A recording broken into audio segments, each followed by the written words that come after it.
Cuando hablamos de Colosenses, recordémonos que era una congregación o grupo de congregaciones en la ciudad de Colosas. Eso quedaba más o menos a unos 160 kilómetros de la iglesia de Éfeso. Y como mencionamos al principio, se cree que Epafras, que se convirtió posiblemente con el ministerio de Pablo y se cree que fue allá en Éfeso, pues fue discipulado en ese tiempo largo que Pablo pasó en Éfeso formando personas. Y este Epafras, pues fue uno de los que llevó el evangelio a Colosas. De esa misma ciudad es Onésimo, que era el esclavo que Pablo manda a devolver a Filemón, y Filemón era también de Colosas y muy posiblemente la iglesia que se reunía en su casa es esta iglesia, ¿verdad? Así que vamos a entrar en materia haciendo un pequeño repaso.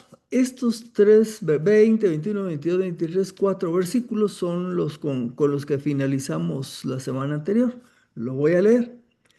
Siendo que la muerte de ustedes con Cristo los separó de los principios elementales del mundo, pocas palabras, con la muerte de Cristo y la obra que Él hizo por nosotros, está diciendo Pablo, esas cosas básicas, rudimentarias del mundo quedaron atrás.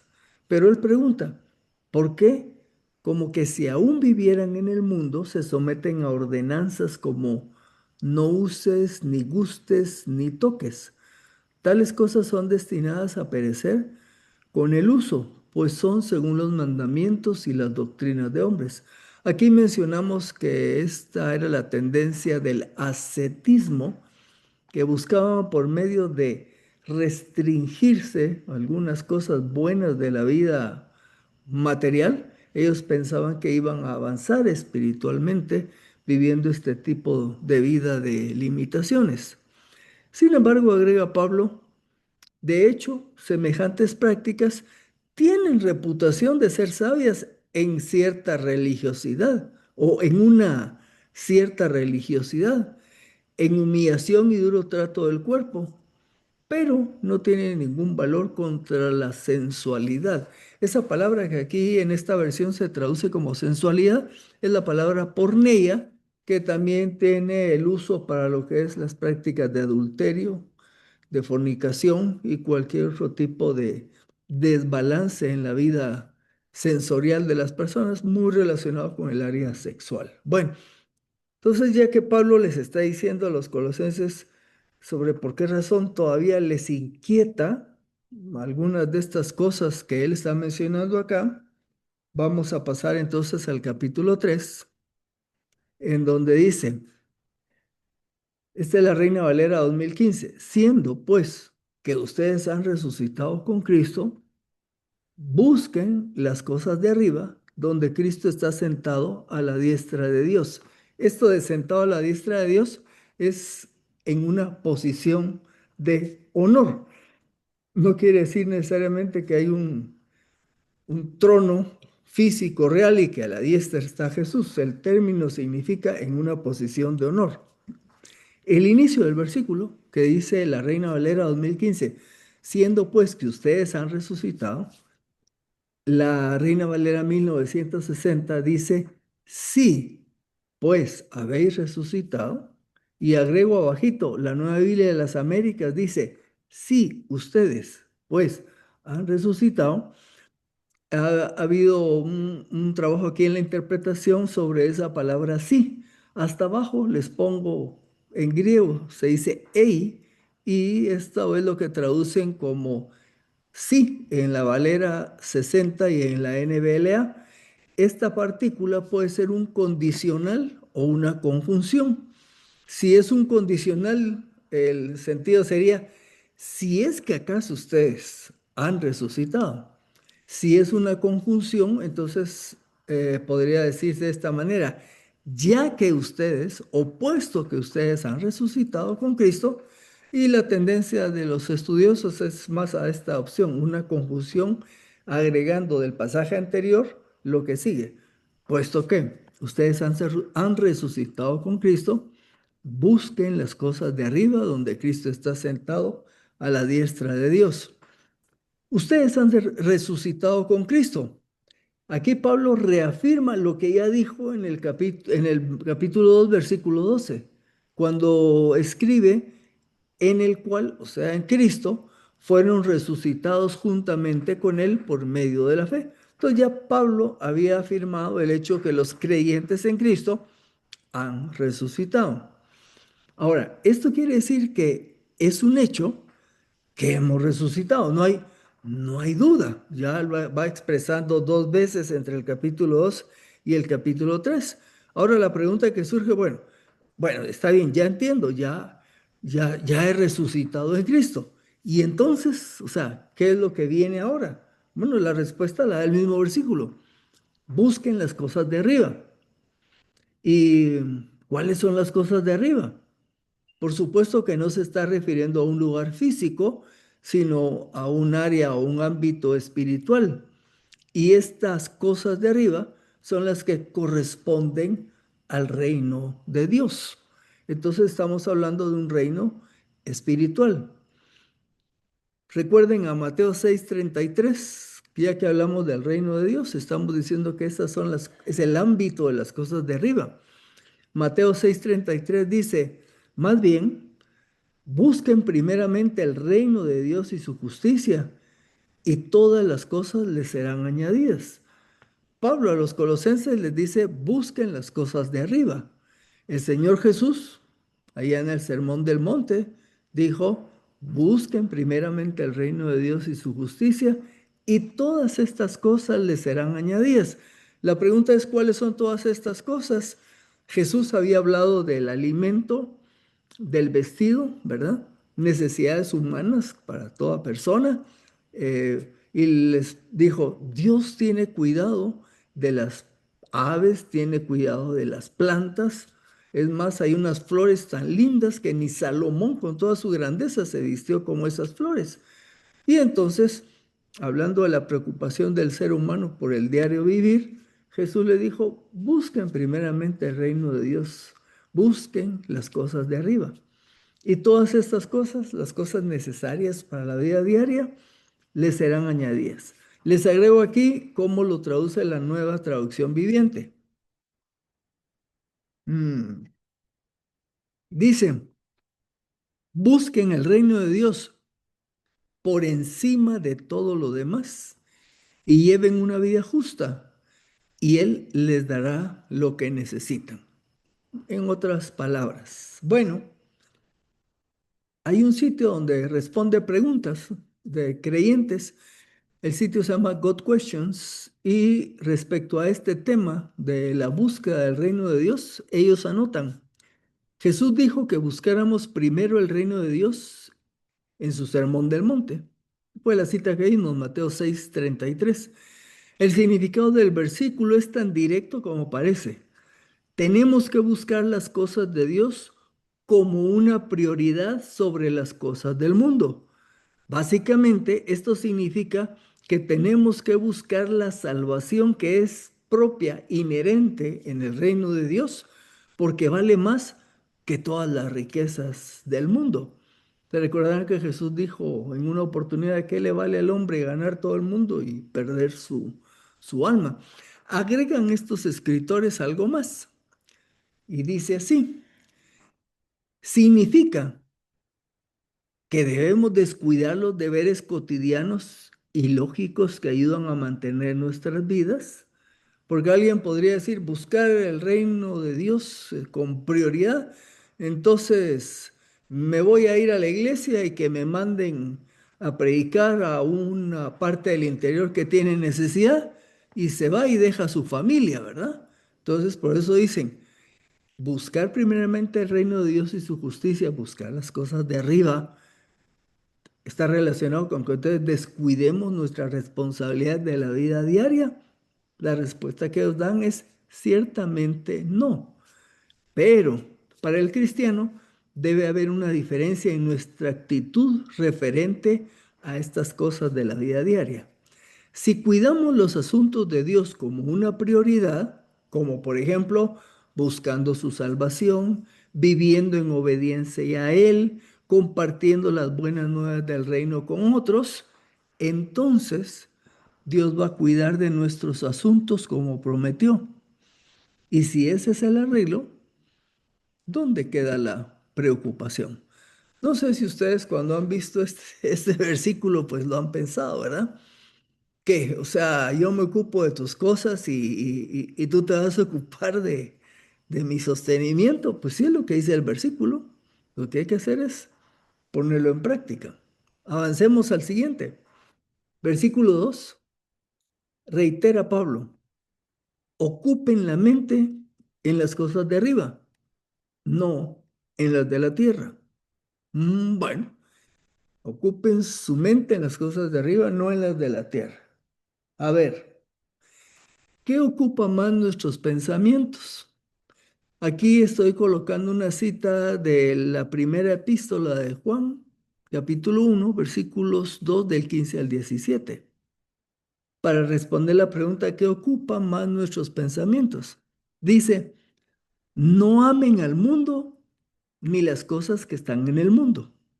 Y ahora Juan va a describir esas cosas, ¿verdad? Si alguno ama al mundo, el amor del Padre no está en él, porque todo lo que hay en el mundo, y aquí me detengo, solo recordémonos, si yo no le doy prioridad a las cosas de Dios, al reino de Dios y su justicia, entonces lo que estoy haciendo es dándole prioridad a las cosas del mundo. Y ahora nos va a describir cuáles son esas cosas que hay en el mundo. Número uno dice los deseos de la carne. Y cuando hablamos de los deseos de la carne, vamos a hablar todo aquello que satisface nuestros sentidos. Dentro de los deseos de la carne puede estar el comer, solo que el comer con exceso. Puede ser que usted haga deporte, pero un deporte que lo lleva a que no tiene tiempo de congregarse ni atender a su familia. También va a estar la sensualidad y la sexualidad involucradas. Si eso es lo que está ocupando su mente o su práctica, ok, usted no se está ocupando del reino de Dios y su justicia, sino de satisfacer los deseos de la carne. El otro elemento dice que son los deseos de los ojos. Los deseos de los ojos son los deseos del... Bueno, vamos a regresar. Los deseos de la carne son los deseos del sentir, ¿verdad? Los deseos de los ojos son los deseos del tener. Y entonces algunas personas están más preocupadas por el tener cosas materiales, por el poseer cosas, que estar ocupados de las cosas de Dios. Me recuerdo de una pareja de creyentes que se dedicaban a los negocios, eh, ventas múltiples, y en una ocasión les gustó un lugar para poner una sala de ventas y empezaron a hacer los primeros trámites y de pronto se lo alquilaron a otra persona. Ellos estaban sumamente emocionados con ese local, a tal punto que casi que les entró depresión porque tuvimos alguna comunicación por ahí. Estaban deprimidos porque no habían podido conseguir ese local, pero así deprimidos de manera frustrados, ¿verdad? Bueno, la pregunta sería, ¿qué tan grande era su deseo de tener los deseos de los ojos? Pueden ser cosas materiales, etcétera. Bueno, el tercer elemento, y el que estoy respondiendo a la pregunta, ¿qué ocupa más nuestros pensamientos? El tercer elemento aquí en Juan dice, la soberbia de la vida. Y la soberbia de la vida, si ya les dije que hay deseos del sentir, deseos del tener, aquí yo le coloco deseos del ser. Aquí es cuando quiero que me reconozcan porque me destaco en algo, ¿verdad? Si estoy en la oficina, quiero que todos se den cuenta que soy el mejor trabajador. Si soy un cantante, incluyendo en la iglesia, ¿verdad?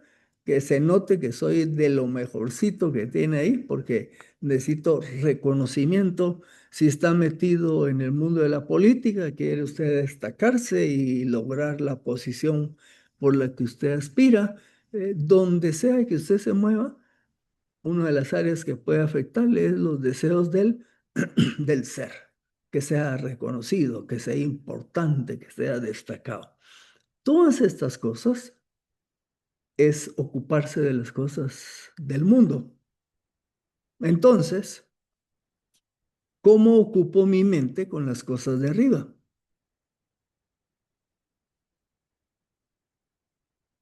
Respuesta. Y a la vez una sugerencia que hago. Ocupo mi mente en las cosas de arriba, manteniendo en mis pensamientos al Señor. Cada día que me levanto, ¿qué tal, Señor? Buenos días, ¿verdad? Se empieza a arreglar y todo, va a desayunar, muchas gracias por los alimentos, sale, te pongo en tus manos el trabajo del día, te encomiendo a los niños que los voy a ir a dejar al colegio. Usted está continuamente manteniendo al Señor en sus pensamientos. Esa es una manera de ocupar su mente en las cosas de arriba. Y a la medida que hace esto, pues está platicando con Él, como ejemplifiqué ahorita. Usted saluda, platica, intercede, encomienda al Señor toda su vida, su familia. También puede estar pensando en la misión que Dios le encomendó o el ministerio que le ha dado. Bueno, ¿cuál es la misión que Dios le encomendó?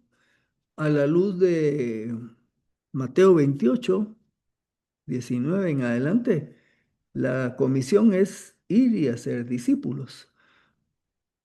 Usted debe estar pensando en qué personas usted está teniendo este tipo de relación donde está transmitiendo vida cristiana.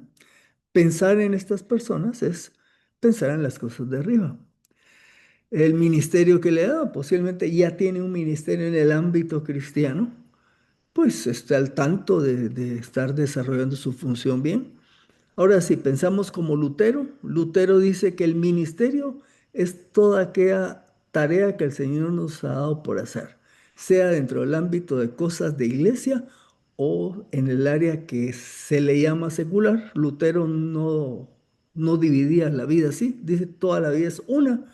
Y si usted es un lechero y está ordeñando una vaca, usted tiene la actitud y la intención de hacerlo como y para el Señor, porque esa es la función que Dios le dio. Entonces, aún ahí, usted está pensando en las cosas de arriba.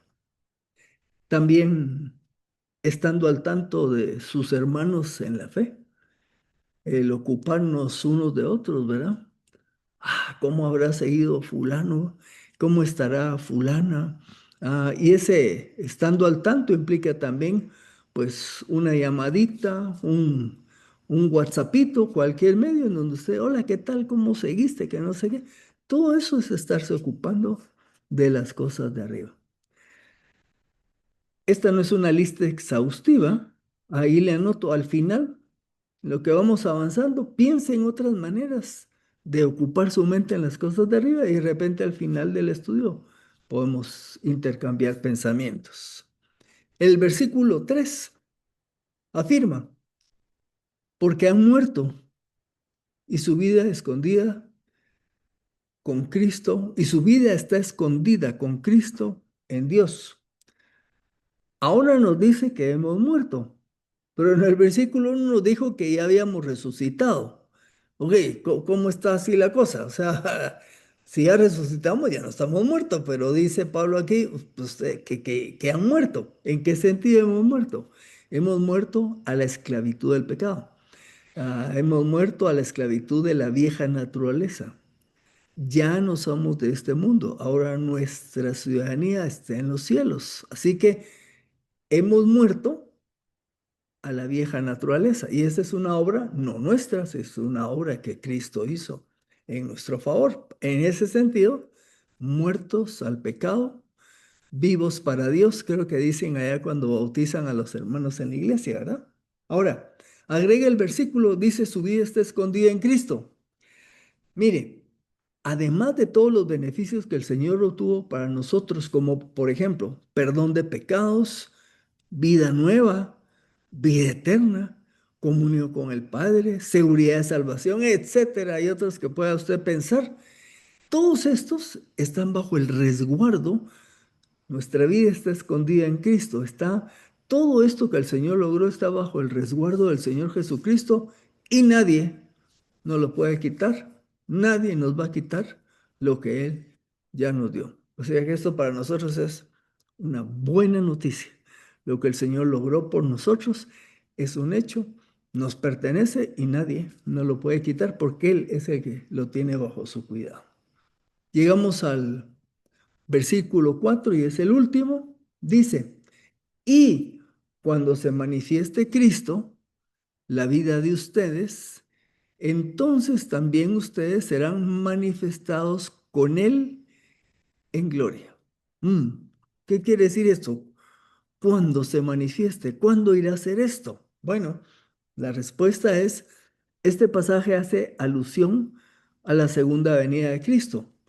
Pablo afirma en Primera Tesalonicenses 3:13, saludando a los hermanos, dice, a fin de confirmar el corazón de ustedes irreprensible en santidad delante de Dios nuestro Padre, coma, agrega, en la venida de nuestro Señor Jesús con todos sus santos. Cuando se manifieste Cristo, la vida de ustedes, entonces también ustedes serán manifestados con Él en gloria. Repito, ¿cuándo? Cuando Jesucristo regrese por segunda vez, como dice aquí Pablo, en la venida de nuestro Señor Jesús con todos sus santos. Y me voy a una imagen, bueno, a un pasaje de Apocalipsis capítulo 19. Vamos a ver ahí dos versículos, el 11 y el 14. Este capítulo describe el regreso de Cristo, su segunda venida. Su venida triunfante viene a juzgar y a establecer su reino. Y dice, pues obviamente el apóstol Juan que lo escribió, y vi el cielo abierto y he aquí un caballo blanco, y el que lo montaba se llama Fiel y Verdadero. Este es Jesucristo, versículo 11, versículo 14. Y con justicia él juzga y hace la guerra. Perdón, ese es todavía el 11. El 14. Los ejércitos en el cielo le seguían en caballos blancos, vestidos de lino fino, blanco y limpio. Los ejércitos en el cielo, dicen los intérpretes, son los santos, los redimidos, que vienen con Él a reinar con Él. Y a eso se refiere Pablo en el versículo 4 de Colosenses. Sinteticemos. ¿Qué les estaba diciendo Pablo a los colosenses? Bueno, les dice, con todo lo maravilloso que el Señor ya les había dado y con la certeza de que no podían perderlo, Pablo lo que les está diciendo es, ¿qué necesidad hay de que anden husmeando o indagando acerca de las falsas enseñanzas de los falsos maestros? Porque ese era el problema en Colosas, estaban infiltrando falsos maestros judaizantes, místicos, ascéticos o ascetas, ¿verdad? Y entonces Pablo les está diciendo, miren todo lo que ya tienen, eso les pertenece, nadie se los puede quitar. Así que no tienen por qué andarse inquietando por estas falsas enseñanzas porque no los llevan a nada, son vacías y ustedes ya poseen y tienen todo lo que Cristo logró por ustedes. Por lo tanto, les dice, ocupen la mente en las cosas de arriba, no en las de la tierra. Y nosotros, a nosotros, ¿qué nos diría Pablo? Pues lo mismo, ocupen la mente en las cosas de arriba y no en las de la tierra. Así que como pensamos en algunas que podemos estar haciendo para estar pensando en las cosas de arriba, a ver si hay algunas otras ideas que surgen, vamos a llegar hasta acá. Como siempre, deseando las buenas noches